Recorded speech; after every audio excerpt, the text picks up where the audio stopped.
Hello, welcome back to Breaking Down Breaking Bad, Season 1, Episode 3. Episode 2 was titled The Cat's in the Bag, and this episode title is And the Bag's in the River. You can read into that what you may. Bit late doing it this week. Like I said, I want to do it every Monday. Today's Wednesday, just didn't have time. That'll happen occasionally, but I'm going to try and stick to Mondays and getting the video out by Monday or Tuesday. Either way, one thing I want to say right off the bat is how much I'm enjoying this, the way that I've set this up, doing it every week. As soon as the episode started, I felt like, I'm returning to these characters after a week, and it felt like, well, a different way to experience it, because for me, the only time I've ever seen Breaking Bad, a week at a time, was the final 8 episodes. The rest of the series, I was power watching through everything, as I've said before in the first episode of this series, and I explained everything about my history watching the show. But now it feels a bit like an actual show in a way. It's weird. It's strange how binge watching versus taking it, a week at a time is kind of a different experience, and I kind of really enjoyed, like, finally I get to see, a continuation from last week. And as soon as this episode finished, about 5 minutes ago, I thought, I want to see the next episode. And that was great, and so I cannot wait till next Monday now. So I just wanted to throw it out there and say that for me that's working really well. It would be great to just power through it. I love the show so much, but I'm enjoying the fact that it's probably going to, I mean, how long is it going to take me? There's like 60 episodes or something like that, so that's like, this could take me a year. That's kind of cool, maybe I'll double up, maybe I'll get impatient and do 2 episodes a week or something, I don't know, but I like the fact that I'm taking it as slowly as I am, and it's fun. Right, okay, so to the episode. Obviously we left the last week, Walt is in a very, very interesting predicament where, he's left Jesse to take care of the body of Emilio. And again, if you haven't seen the videos in this series, I'm kind of operating with the assumption that you've seen this episode, or you have listened to me talk about the previous episode, so, I'm just jumping right into it with all the names and everything. I'm not really explaining too much. I assume prior knowledge. Emilio's body has been put into the bath. Jesse has dumped all the acid into the bath, and it is soaked through and exploded into the hallway below as Walt and Jesse look up in in shock. And all the blood and the bits of body have fallen down, and that's the end of episode 2. And so episode 3 opens with, the teaser is amazing. The cold open, whatever you want to call it, before the credits, Breaking Bad. Which they always have, and I love them. They always seem to have a knack of making those scenes really good, and kind of kicking each episode off with a bang, or with an interesting beat to the story that will either pay off at the end, or straight into the beginning, or even the middle. I always love the cold opens or the teasers, as I'll call them the teasers from now on. So the teaser is a flashback. Well, not really. We start with this great opening shot. From underneath the floor, where all the stuff fell down with the bath, and it's again that classic Breaking Bad. It's a see-through floor. You're seeing it from above.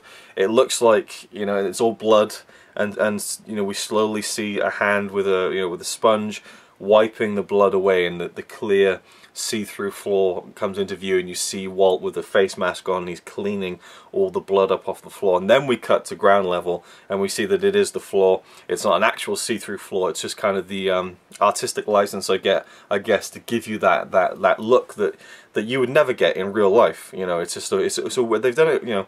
From memory, they did it quite a lot in the show. They didn't overdo it. I mean, you could say they have already, because in episode 2 and 3 they've done it now, but I don't recall, in the grand scheme of things, they kind of went to the, went too far with it, or kind of jumped the shark with the kind of impossible see-through shot. I remember one scene later on in the series, I think Walt's writing something, and you see it from the other side, and it's like a see-through. It's weird how they do it, but it's interesting. It's cool, and it doesn't feel out of place or too pretentious or anything like that, or too show-offy. It's just an interesting reveal of what they're doing. Of course, they had to clean all the blood up, and that's something Breaking Bad does very well. Is that you have these big moments like, holy shit, that just happened, and then you get to see the aftermath, the cleanup job, and you see all the practicality of these situations where in movies you'll see shootouts, people get blown away and stuff, but you never really see them stopping to clean it up.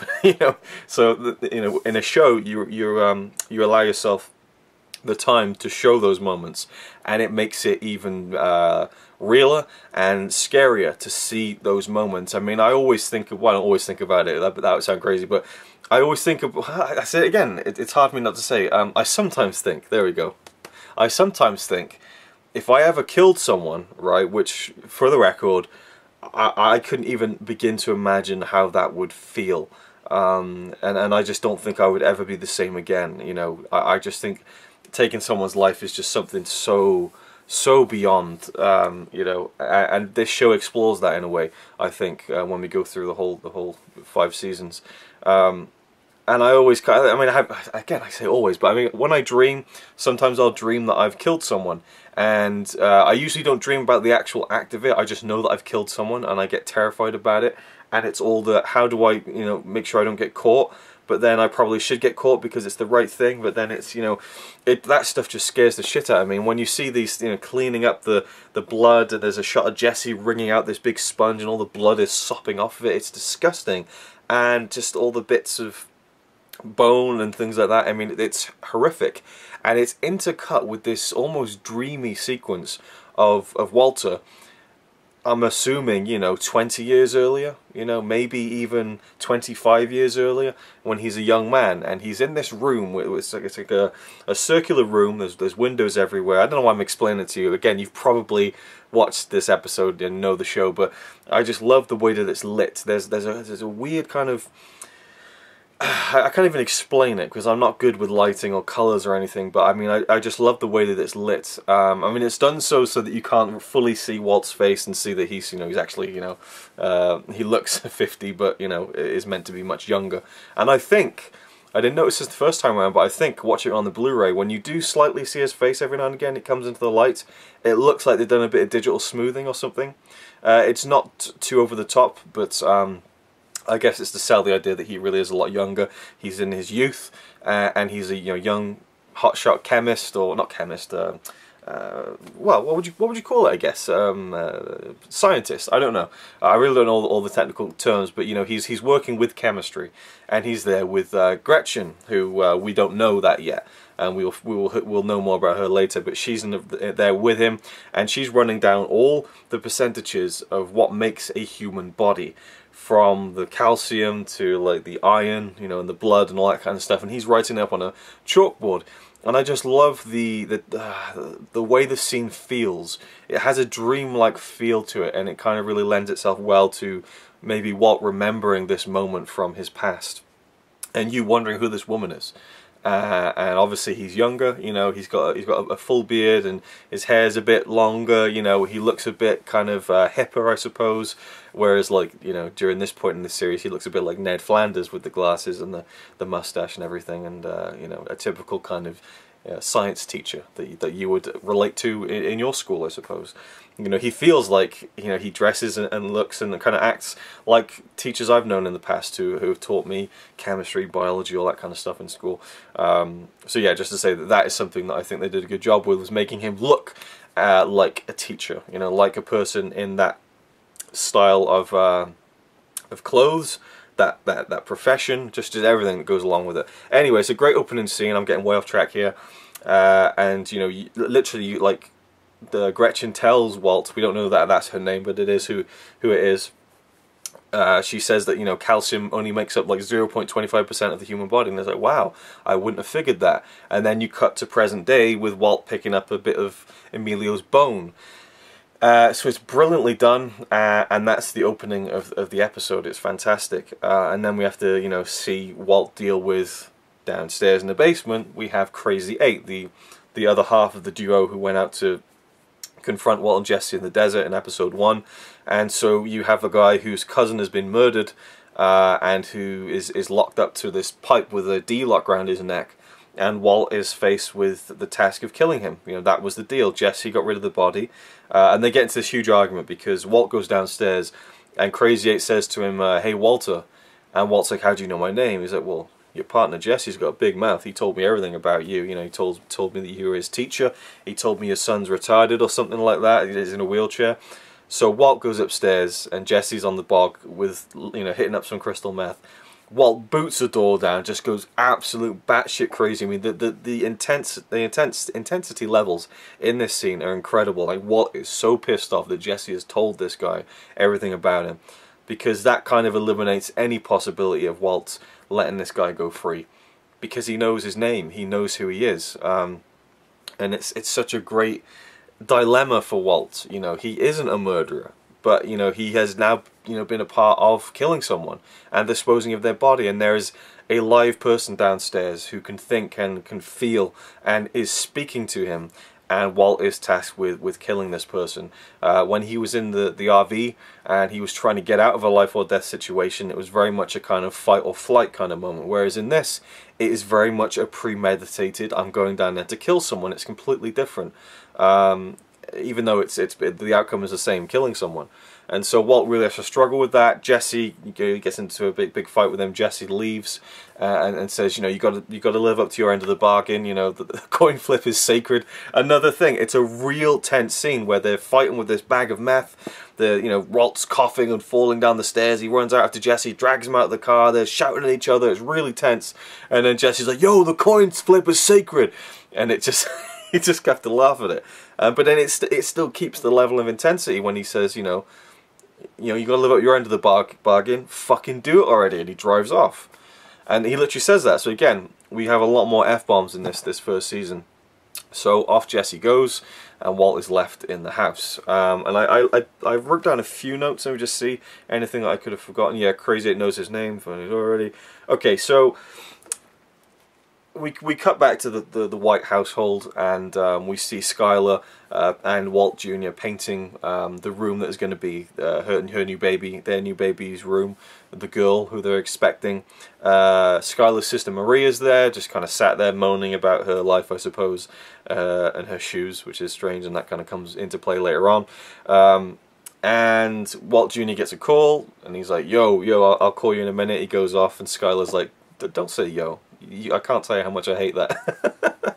Which is definitely something I could feel myself saying as a parent. Like, shut the fuck up, don't be saying shit like that, you know. Anyway, so he goes, and Skyler kind of probes Marie a little bit. She tries to be surreptitious about it. She's like, so you spoke to Chef Ferret Pot in college, right? And Marie is suddenly like, you know, alarm bells ringing. You know, she doesn't say anything, and Skyler's like just digging the grave deeper. Oh, I'm just writing a character in my book who's a stoner. You know, I was just wondering, because, you know, does weed affect your mood that much? And obviously she knows that, or she thinks that Walter is smoking weed, and he's been kind of, you know, not around much and acting strange. So she's trying to, in a way, find out from Marie, you know, could this be explaining the way he's acting? Is it just the weed? Or is it something more? That's it. That's what's going on in Skyler's head.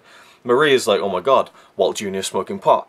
You know, tell me everything. And Skyler's like, no, that's not the case. That's not the case. Walter Jr. is definitely not on pot or whatever. Marie doesn't buy that for a second, so she calls her husband, Hank, and we get to see Hank again. He wasn't in the second episode.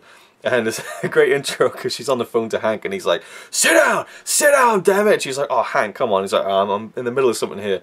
And we cut to this really rough neighborhood of a neighborhood, and he's just like shoving these like drug dealers down, and just, he's great in the scene. Dean Norris is so funny as Hank, and like I said before, I think at this point when I first watched the show, he really annoyed me. I didn't like his personality, and then I grew to kind of love his personality in a way. So it's fun to enjoy Hank in these opening episodes now, after the fact, after knowing everywhere that his character goes to and what his character is really about, and everything that goes along with that. So Marie calls Hank, and she says, I know Walt Jr.'s smoking pot. Skyler says that he isn't, but I'm sure that's the case. So can you take Walt Jr. out and kind of, you know, speak some sense into him? And when she says Walt Jr. is smoking pot, Hank says bullshit like that. But on the Blu-ray, he goes bull. And that's it. Like, the subtitles say bullshit. You hear bull, and it's a weird kind of edit. And I played it back a few times to see if it was something that, you know, the disc skipped or something, but I don't know. So if anyone has the Blu-ray of Season 1, Episode 3, let me know if the bullshit is censored. Maybe it was just a mistake, you know, because it was so funny, because literally 30 seconds earlier, you know, fucking do it already, and then bullshit. I was like, that's weird. Anyway, just don't know what to throw out there. A great line is when Marie says, can you just, you know, speak to Walt Jr.? And Hank's like, well, shouldn't his dad be doing this sort of thing? And she said, yeah, but he respects you. And she's like, just tell him some horror stories, show him an autopsy or something. And Hank says, what, show him an autopsy of a pot overdose? Come on.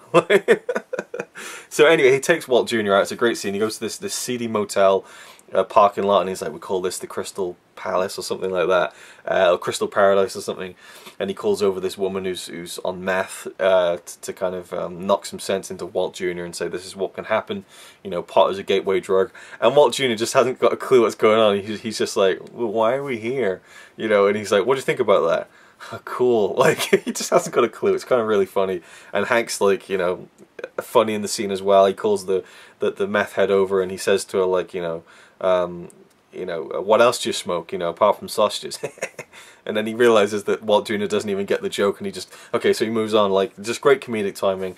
And Hank, you know, he's got a dirty mouth even around Walt Jr., which is kind of funny. And yeah, it feels like this first season is a bit more graphic with what people talk about and the language and stuff. Anyway, so Walt is now tasked with Crazy 8 in the basement, and lots of stuff happens. You know, he goes down to bring him a sandwich, and he's coughing. You know, he's got a bad cough, and he faints right in front of Crazy 8, and the plate he's holding the sandwich on smashes, and he collapses. 10 minutes later, he wakes up, and he's like, I'll make you another sandwich. He goes downstairs again, gives Crazy 8 this sandwich, and he has like a pack of beer, and he sits down with Crazy 8, and he's like, you know, give me a reason not to do that. They both know what he means, you know. Even Crazy 8 says it, you know, you can either let me go or you kill me, you know. That's the only choice you got. And, you know, I can tell you that I'll let this drop, that this will stay between us, and that we'll go our separate ways, and it's the best for both of us. But anyone in this situation would say that anyway. In my case, it's true, but you can't really know. He says that straight up, and he's like, you know, it's just one of those things. And Walt's like, well, you need to convince me. And earlier on, he was writing down this list, and it broke my heart. It really did. Walt was sat there with this with his pants around his ankles, or trousers, with a notepad, and, you know, let him live or kill him. And on the left side, to let him live. It's the moral thing to do, you know. And all these reasons why, you know, it would be wrong. And on the right side, you know, why I should kill him, because he will come after me and probably kill my family. So there's a lot of pros, but one con to not killing him, to let him go free. And Bryan Cranston just plays this so well when he's sitting down with Crazy 8 and getting to know him a little bit. He just starts, like, you know, crying almost. It's tears, and you can kind of, it's not obvious. Like, after a while, I'm like, hey, tears actually streaming down his face, and he's like, you know, I sort of rub his face out, and it's really, like, underplayed. Well, not underplayed, but, like, you know, it's not like the camera goes close in on the tear rolling down. Like, it just happens naturally through the scene, and Walt, you know, wipes it away a little bit, and it's just charged. It's a really charged scene. It's just captivating, even though I know what happens, you know. So ultimately, he decides he's going to let Crazy 8 go. He says, I'm going to go get the key. So he goes to get the key, and he'd been sharing beers with Crazy 8 downstairs. At this point, Skyler has called him up and figured out that he is lying about what he's doing. He tells her he's at the car wash, but she knows now, because she called the boss at the car wash and found out that he quit two weeks ago. So as far as she's concerned, he's cheating on him or something, and she says, wherever you are, just stay there. Don't come home tonight. So Walt's there for the night. He has a couple of beers with Crazy 8. He goes upstairs. He's like, right, I'm gonna let you go. He's decided. You know, Crazy 8 is humanized himself to Walt. You know, he tells him about his life and things like that, and does a good job of convincing him to let him go, and appeals to his, you know, the very, you know, human part of his nature. So Walt goes upstairs. He goes to, well, he puts his beer can in the bin, and then he stops, and his face kind of just. He turns back, he goes into the bin, he takes out all the plate fragments from the plate that broke when he collapsed earlier and passed out. And he lines them all up, and there's a big shard missing. Amazing scene. Obviously you know what's going on. Crazy 8 has picked up a sharp piece of plate that he's hidden from Walt, and that he's planning to maybe use against him when he unlocks him, to kill Walt. So, you know, Walt sees this gap, he goes to the bin just to make sure, and he's like, no, no, no, no, no, no, don't do this, please, why are you doing this, you know? And, it just, my heart aches for it, it really does. And even back earlier when Crazy 8 was telling him, you know, I know your name, you know, Jesse told me all about you, everything there is to know. My blood ran cold just thinking about a situation like that. Like, he is fucked, you know? So Walt knows, and it's a great beginning to the next part of that scene. The basement door opens, and you just see Walt stood there, framed, you know, with the light, and he walks down slowly. Crazy 8 gets up thinking, right, he's going to let me free now, and it's just the tension that builds up. You know, he gets Crazy 8 to turn around, and before he unlocks him, he's like, so no hard feelings then, huh? And he's like, yeah, whatever, man, live and let live. That's awfully understanding, you know. And he's like, well, you know, I just want to go home, man. He's like, me too. So when I unlock you, you're gonna stick me with that piece of plate that you got. And you see Crazy 8 just picking the piece of plate out of his pocket. And then, you know, they both they jump into action, because as soon as he says that, they both know, you know, and it's out there in the open.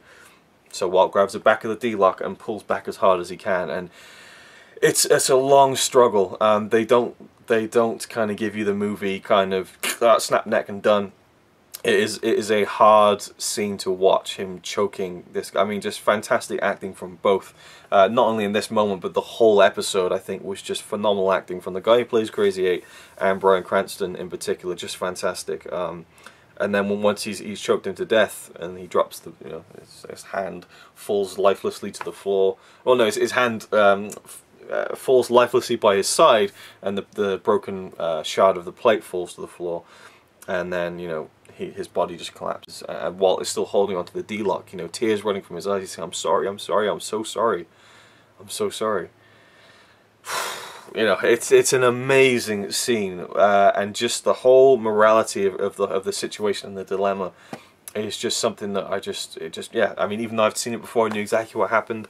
It was one of the most memorable moments from the first season, so I remembered pretty much everything about it, down to the you know, them talking about the fact that Crazy 8's father owned this I think it was a furniture place, and there was a bad TV commercial about it, and Walt even remembered the tune, and had bought his son's crib there, and perhaps even was served or helped by Crazy 8 at some point. Yeah, it's brilliantly written. It really is. I know Vince Gilligan wrote this episode. I probably should have told you who writes and directs every episode, but I haven't so far, so I'm probably not going to keep up with that. But I did remember seeing that Vince Gilligan wrote this episode, and I remember thinking the writing was especially good. We get introduced to Marie's kleptomania. You know, she steals some shoes from a store, and that comes into play later on, obviously. Skyler's sister Marie. I don't know why I said that as if you don't know. Again, people who are watching this far, they know the deal, they know the score. And then finally we have another little flashback to the Walt and Gretchen scene from, I guess, 20-25 years earlier, something like that. It was great to see more of that, you know, and kind of a cheesy line at the end where Walt says, you know, he leans into Gretchen almost to kiss her, but he doesn't, and he says there's nothing but chemistry here. And it's a cheesy line, but it is delivered so perfectly. And then we cut to Walt sitting in his car on a bridge over a highway, and he just kind of like jolts into life again, realizing where he is. It's just fantastic storytelling, it really is. And he goes home. He comes home and walks into, you know, their bedroom. Skyler's there, tears in her eyes, and he says, "Skyler, there's something I have to tell you." Credits. Like, boom! You know, it's killer, it really is, and I can't wait until next week. Fantastic episode. Obviously the pilot, there's going to be, not nostalgic reasons, but, you know, it's the one that started it all, and it's always going to be preferable, you know, and maybe the best episode of this season. But I think this one, as an independent episode that isn't one that sets everything up, but is just an episode along the way, I feel like this might be the best. It feels like it is, but I mean, again, I don't remember everything, so we'll see where the next few episodes go. I mean, I think there's only 7 or 8, 9 episodes in season 1, something like that. And yeah, there are recaps as well, like the TV recaps, like previously on Breaking Bad. I'll talk about them at the end of the season 1 you know, run of this series, I suppose. So yeah, I think there's nothing more to really talk about. We see a bit more of Jesse coming back and seeing that, you know, that Walt has done the deed and he's cleaned everything up and all that kind of thing. And yeah, that's pretty much it. There's a few little bits and pieces that happen in the episode, but nothing of major importance, I don't think, for me to talk about. So, thank you for watching. I hope you enjoyed.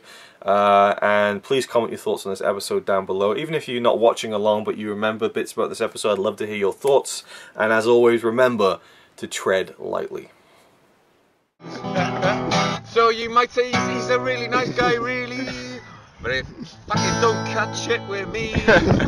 He says he's really cool, but I think he's a tool.